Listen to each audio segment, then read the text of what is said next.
باللہ من الشیطان اللعین الرجیم بسم اللہ الرحمن الرحیم الحمد للہ الملک الحق المبین وہو رب العالمین والصلاة والسلام على أشرف الأنبياء والمرسلين وإترته الطيبين الطاهرين لا سيما على الإمام المنتظر وحجته الثاني عشر اللهم عجل لوليك الفرج وَلَعْنَةُ اللَّهِ عَلَىٰ أَعْدَائِهِمْ أَجْمَعِينَ أَمَّا بَعْدُ فَقَدْ قَالَ اللَّهُ الْحَكِيمُ فِي كِتَابِهِ الْكَرِيمِ بسم اللَّهِ الرَّحْمَٰنِ الرَّحِيمِ كُلَّمَا دَخَلَ عَلَيْهَا زَكَرِيَّا الْمِحْرَابَ ووجد عندها رزقا قال يا مريم أني لك هذا قالت هو من عند الله إن الله يرزق من يشاء بغير الحساب صلى الله اللهم صل على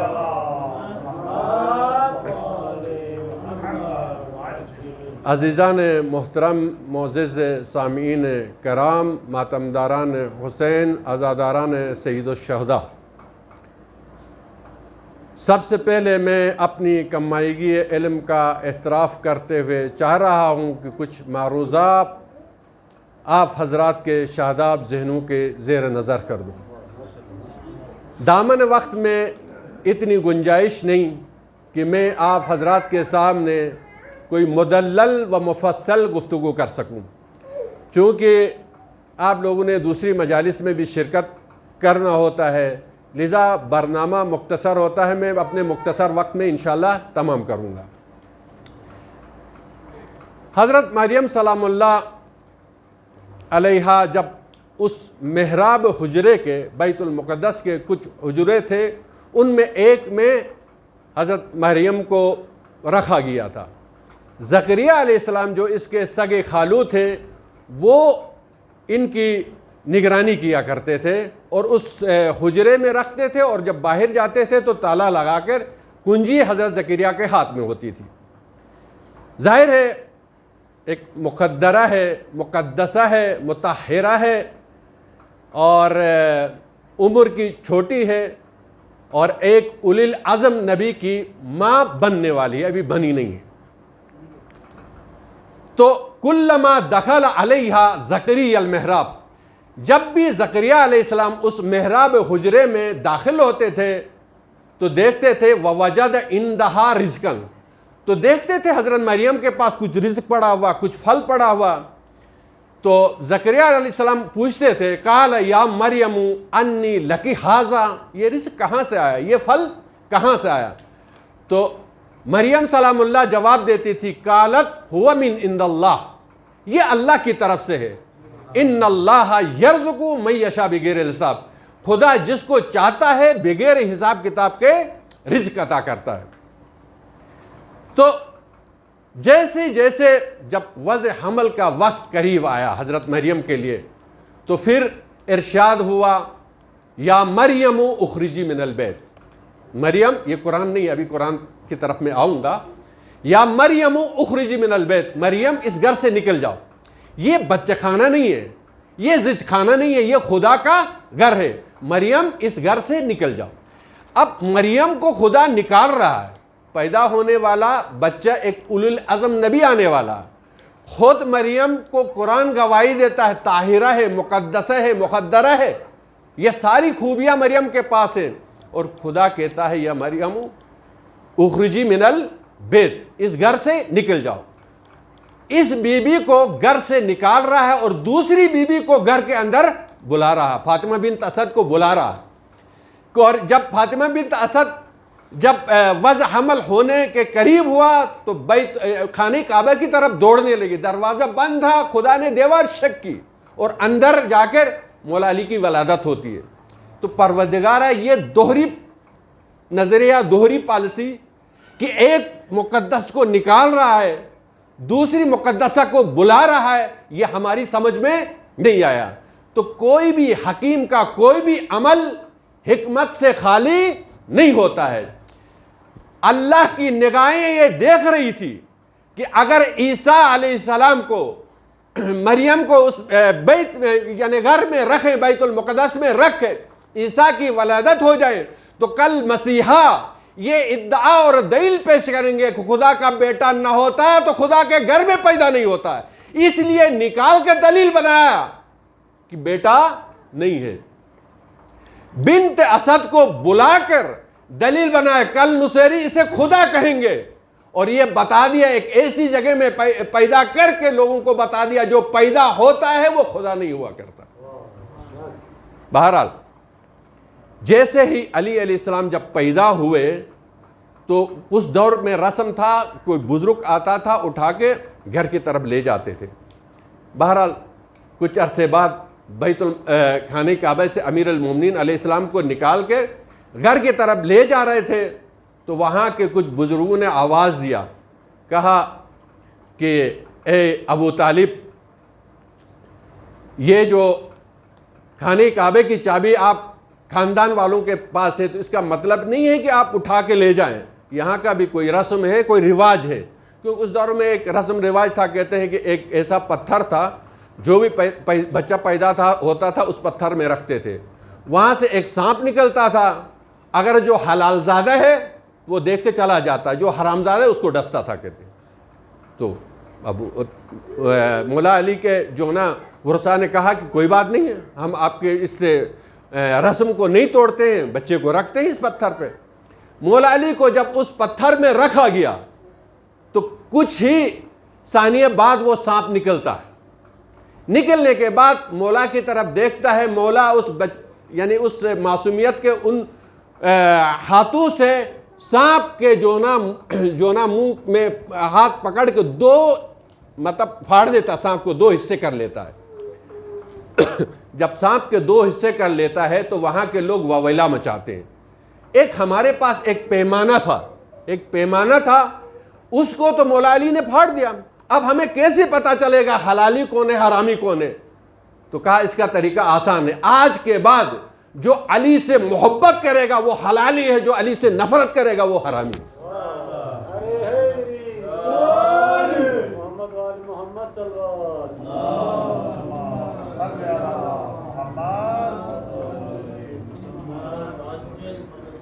بہرحال جب مریم سلام اللہ کو کہا یا مریم خرج من البیت اور آئے قرآن فانتبذت من اہلہا مقام الشرقیہ، نشانیاں بھی بتایا خدا نے، تم ایک مشرقی علاقے کی طرف چلے جاؤ، چشمہ ہے وہاں پر، چشمہ آپ کے لیے پھوٹے گا، وہاں پر جو نا درخت ہوگی، آپ کو جو نا تر و تازہ جو نا کھجور جو نا ٹپک جائیں گے، آپ کو جو نا میوہ ملے گا۔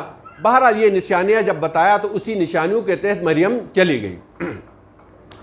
جس نشانی میں چشمے میں گئی، کھجور کے درخت کے پاس بیٹھ گئی تو فرشتہ نازل ہوا اور بشارت دے دیے کہ خدا آپ سے ایک جو نا بیٹا پیدا ہونا۔ مریم پریشان ہو گئی، آج تک کسی شخص نے مجھے چھوا تک نہیں، کیسے یہ خدا کہا کہ فرشتے نے کہا کہ یہ خدا کی حکمت ہے، وہ چاہے تو عدم کو وجود میں لاتا ہے، وہ چاہے تو جوہر سے پیدا کرے، وہ چاہے تو بدون جوہر کے پیدا کرے، یہ خدا کی حکمت ہے، آپ گھبرائیے نہیں۔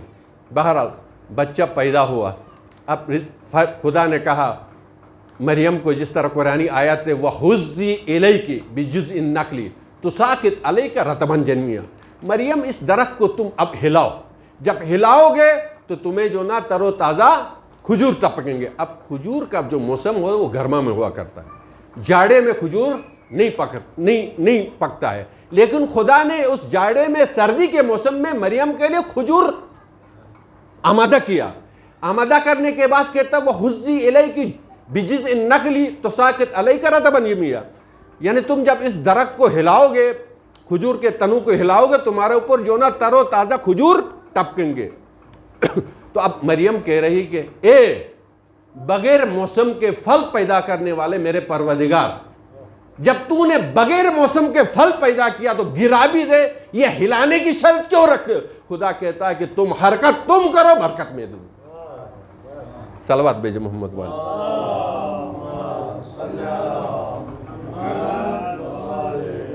پھر کہا پروردگارا، جب میں کھانے کا بیت المقدس میں تھی نہ ہلاتی تھی نہ حرکت کرتی تھی، مجھے جنت سے کھانا آیا کرتا تھا، لیکن اب جب عیسیٰ جیسی مقدس شخصیت پیدا ہو گیا، اولو العزم نبی پیدا ہو گیا، تو اب مجھے ہلانے کی زحمت دے رہے ہو؟ تو غالباً یہی اس کا جواب بنتا ہے، پہلے حضرت عیسیٰ کے پیدا ہونے سے پہلے حضرت مریم کے دل میں فقط خدا کی محبت تھی۔ اب عیسیٰ پیدا ہو گیا تو حضرت عیسیٰ کی بھی محبت پیدا ہو گیا۔ پہلے اللہ کی محبت تھی، اب غیر اللہ کی محبت بھی شامل ہو گئی، لذا آتا ہوا کھانا رک گیا۔ تو وہ امیر المؤمنین جو خانے کعبے میں پیدا ہوئے، تو کیا بنت اسد کو علی سے محبت نہیں تھی؟ وہاں تو رزق آتا رہا، پس خدا نے وہاں رزق دیتا رہا۔ اس کا مطلب یہ ہوا کہ علی کی محبت خدا کی محبت ہے۔ روایات میں بھی ہے علی کی محبت خدا کی محبت ہے۔ اور عین اللہ، وجہ اللہ، اللہ کی آنکھ، اللہ کا ہاتھ، اللہ کا شیر، یہ کہتے مجھے ایک ابن کیا کہتے ہیں معتزلی، ابن حدیث معتزلی کا ایک واقعہ نہج البلاغہ میں اس نے نقل کیا ہے۔ کہتا ہے کہ ایک شخص عرفات کے میدان میں ناموس مسلمہ پر نگاہ بد ڈال رہا تھا۔ مولا علی وہاں سے گزرے اور رکھ کے اس کو چماٹ مارا، رخسار لال ہو گیا۔ وہ چلا گیا خلیفہ دوم کے پاس۔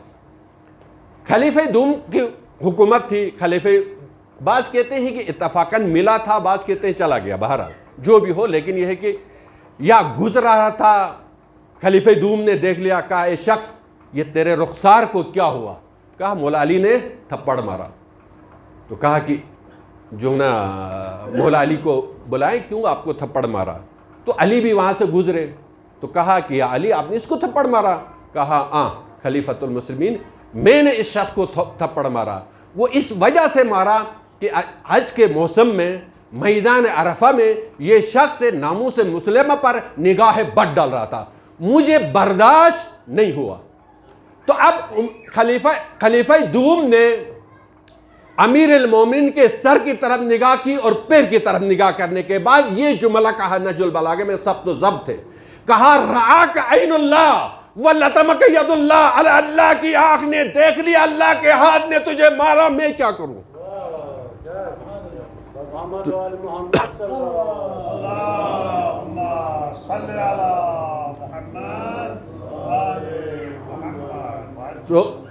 تو اللہ کے ہاتھ نے، اللہ کی آنکھ نے تجھے دیکھ لیا، رعاک عین اللہ ولطمک ید اللہ، اللہ کی آنکھ نے تجھے دیکھ لیا اور اللہ ہی کے ہاتھ نے تجھے مار دیا، تو میں کیا کر سکتا ہوں؟ میں کچھ نہیں کر سکتا ہوں۔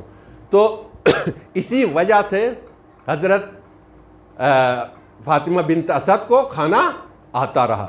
بہرحال بچہ پیدا ہوا، جب یہ گئی ان کے قوم قبیلہ ہوئے تو کہا یا اخت ہارون، کہا کہ یہ بچہ آپ کا باپ ایسا نہیں، آپ کی ماں کیسے نہیں، یہ بچہ کہاں سے لایا؟ اتہام تراشیاں، چمگویاں، کیا کہتے ہیں وہ ہونے لگا، چمگوئے ہونے لگی۔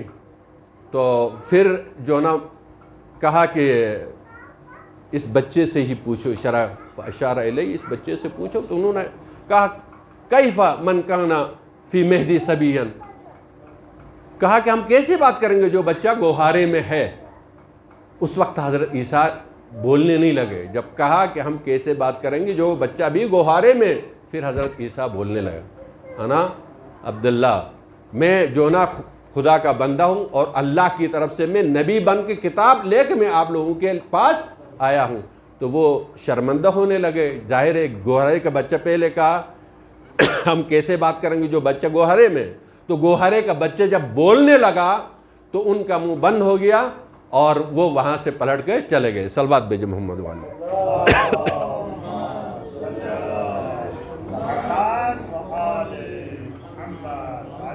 بہرحال میں موبائل نیچے رکھا، ٹائم نوٹ نہیں کیا ہے. تو عزیزان محترم، بس امام حسین علیہ السلام کا قیام کی تحریک میں جب امام حسین علیہ السلام مدینے سے جو حرکت کیا ہے وہ تاریخ بنتی ہے 28 رجب. بعض کے نزدیک اختلاف ہے 27 رجب کے تھے، لیکن اکثریت قاطع یہ ہے کہ 28 رجب کو امام علیہ السلام نے مدینے کو ترک کیا اور مکے کی طرف روانہ ہو گئے، اور 3 شعبان کو وہ مکہ مکرمہ میں پہنچے. جب امام 28 رجب کو مدینہ ترک کر کے نکل رہے تھے ایک قافلے کی شکل میں، ظاہر ہے جب 83 نفر یا 82 نفر امام کے ساتھ تھے اس قافلے میں، جب حرکت کر کے نکل رہے تھے تو عبداللہ ابن متی، یہ ایک بہت بڑا تاجر تھا اور تاریخ میں یہ ایک بہت بڑا کردار ہے اس کا. تو یہ جو ہے نا، یہ تاجر بھی تھا، بڑا مالدار بھی تھا. تو اپنے باغ میں یہ جو نا پانی دے رہا تھا. دیکھا ایک قافلہ گزر رہا ہے یہاں سے، تو میں پوچھوں یہ قافلہ جنگ کے لیے جا رہا کہوں تو ایسا ساز سامان بھی نہیں ہے، کہیں اور کوئی تصور کہوں تو وہ بھی نہیں ہے. یہ میں جستجو کرنے لگا. جب روڈ کے ساتھ لگا ہوا اس کا باغ تھا، جب اوپر آیا راستے میں تو امام حسین علیہ السلام کو دیکھا. امام کو تو جانتا تھا، پہچانتا تھا. سلام کیا، ادب کیا. کرنے کے بعد کہا امام آپ کہاں جا رہے ہو؟ تو امام نے کہا کہ میں مدینہ چھوڑ کر مکے کی طرف میں جا رہا ہوں. اصل راز حقیقت نہیں بتایا، بس اتنا کہا کہ چونکہ وہ جانتا تھا یزید کی بیعت سے امام نے انکار کیا تھا، یہ اس کو بھی معلوم تھا، لیکن زرنگ تھا، یہ بھی بڑا سیاست مدار تھا. اس نے کہا کہ آپ اگر یزید کی بیعت نہیں کر رہے ہیں تو یزید اور بنو امیہ سے لڑے بھی نہیں، یہ چونکہ آپ کے لیے کوئی اچھا نہیں، آپ ایک مقدس سے اور بڑی قبیلے اور بڑی خاندان سے تعلق رکھتے ہیں، یہ پس ذات کے ہیں، پس ذات سے چھیڑنا بھی آپ کے، اس قسم کے چند جملے بولے. امام نے سنا اور اس کے رد میں کوئی جواب بھی نہیں دیا، کیونکہ امام بابصیرت نگاہ سے دیکھ رہے تھے کہ یہ جو مجھے کہہ رہا ہے یا زبان کی لکنت ہے یا واقعی دل سے کہہ رہا ہے. بہرحال کہا کہ پھر التماس کیا کہ چلتے چلتے امام آپ جا تو رہے، کوئی اپنی کرامت مجھے دکھائیں.